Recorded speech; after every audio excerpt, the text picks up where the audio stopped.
Hello everyone, I'm Thomas and Friends Productions, and today I'm doing the first two stories of very old engines, which are Crosspatch and Bucking Bronco. They are a two-parter, so it won't seem any different from a story. But I can assure you there are two separate stories, so let's get straight into it. Scarlouie made a face. "Not again, Nancy, please!" "Just a teeny polish," she coaxed. "You must look nice for your 100th birthday." I do look nice. You're just being a fusspot. "And you're a horrid old crosspatch." Nancy polished him vigorously. Scarlouie smiled. "Nancy," he said, "I really was a crosspatch once. Shall I tell you?" "Yes, please." "Well, come down. I can't tell it properly while you're fussing about up there." "Just 5 minutes then. No longer." Nancy sat down and the old engine began. Me and Renee's were built on a railway in a shed in England. There were two engines there named Tallyland and Dogok. We thought we'd look splendid and talked about how splendid we'd look pulling coaches. "What about trucks?" asked Nancy. Scarlouie chuckled. "We had no use for them. How silly we were back then." I was finished first and sent away on a ship, and I hated the ride. It wobbled dreadfully underneath me as we rocked over the water. At the port, the big railway kept me waiting. It had no cranes to lift me out. It wasn't the fat controller's railway then. He would have managed a lot better than, well, what they did back then. "What did they do, and how'd they get you out?" asked Nancy. "They used the ship's derricks, and, well, they were really horrid. They nearly turned me upside down," said Scarlouie indignantly, "and left me hanging while they arranged the trucks." "You must have looked funny," gurgled Nancy. "Yes, and I felt it too. I got crosser and crosser." They fastened me to a truck, and at last an engine took me away. His name was Neil. He was ugly and awkward, but kind. We were soon friends. "So you're bound for the wee railway," he said. "You must put some order into those trucks. The havers they make, you hardly believe." I didn't like the sound of that, but I was too tired to say anything. Plenty of people were waiting when we got there, but they weren't used to engines, and it was dark before I was on my rails. Then they left me, lonely and unhappy, and wishing Renee's would come. Trucks were everywhere. Suddenly, with a rattle and a roar, a train of loaded ones came in very quickly. I was surprised. "There's no engine," I said. A workman laughed. "They're coming down by gravity," he said. "The empty ones need pulling up, though. That's why you've come."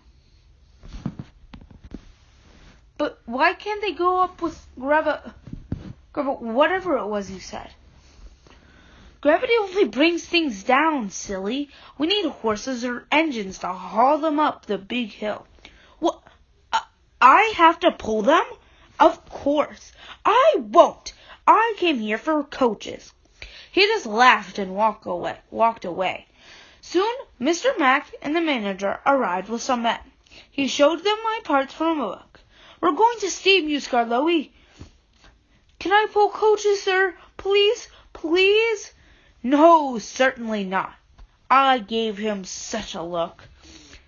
They didn't understand engines, so it was easy. My fire wouldn't burn, and I made no steam.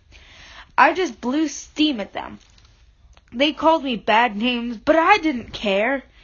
Next day they tried again, and the next, and the next.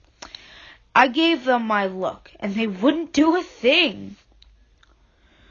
At last the manager said, "Very well, bring a crosspatch." But we're not going to look at your sulky face all day. We'll cover you up and leave till you're a better engine. And sadly, they did too, chuckled Skarloey.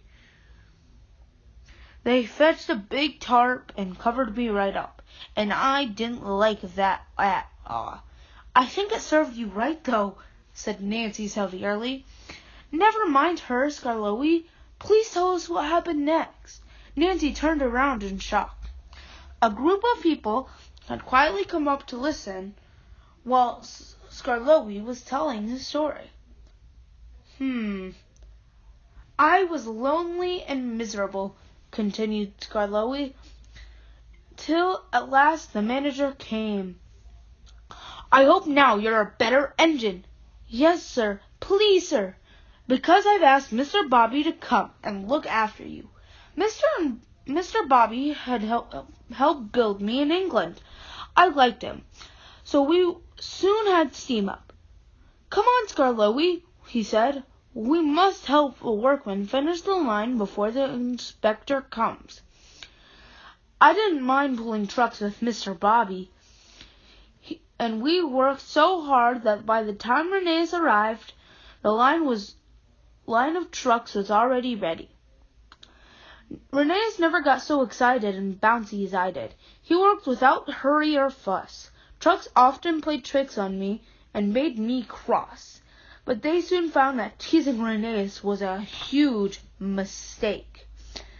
He was shunting one day when I came alongside.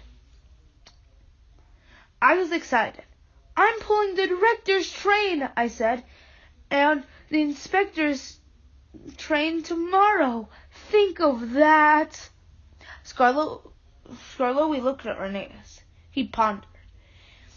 You mind your bucks and bounces, then, Skarloey, he said at last.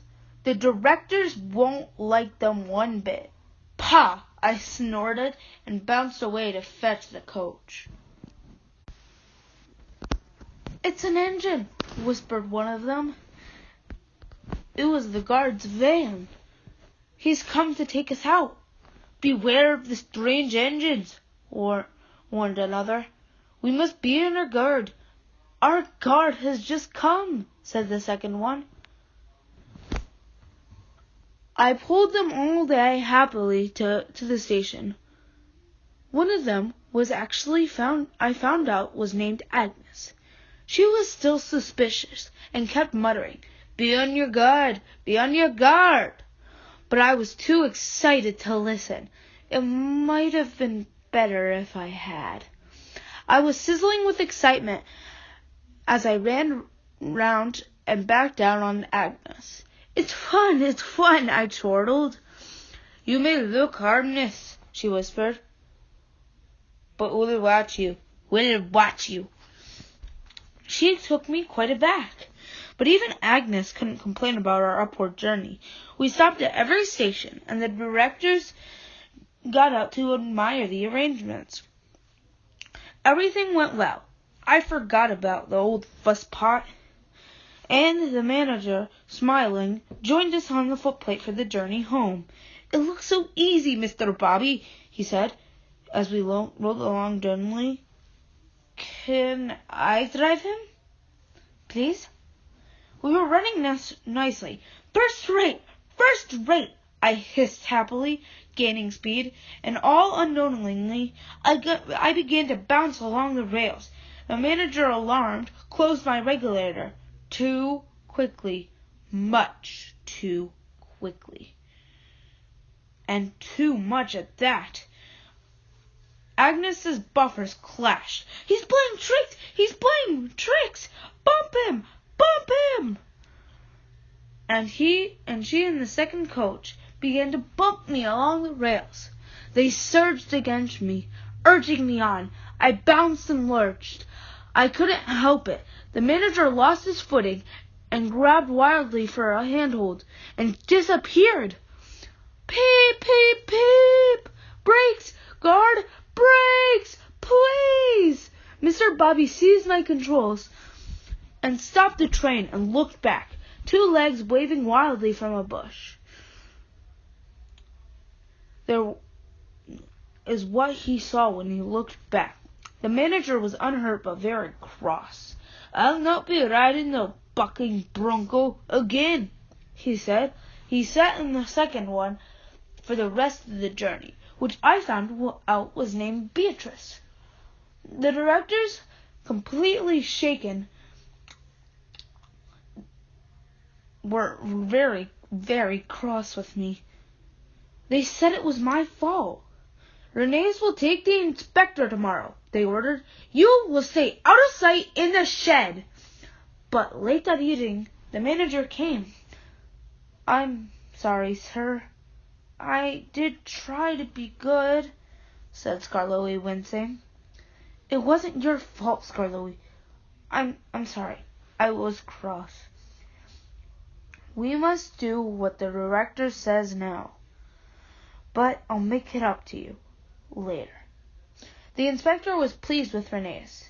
"You've done very well," he said kindly, "for a new engine." He told the directors about some improvements which were needed. "But," he went on the whole, your arrangements are good." And he came to see me. The directors told him about what they thought had happened. "I think, gentlemen, that you are mistaken. Scarloey should prove to be a useful engine, but he needs another pair of wheels. Take my advice and have them fitted. Then you'll see the difference. Good day." That's the end of the story, everyone. I hope you enjoy. Thanks for watching, and I'll see you guys next time. Bye!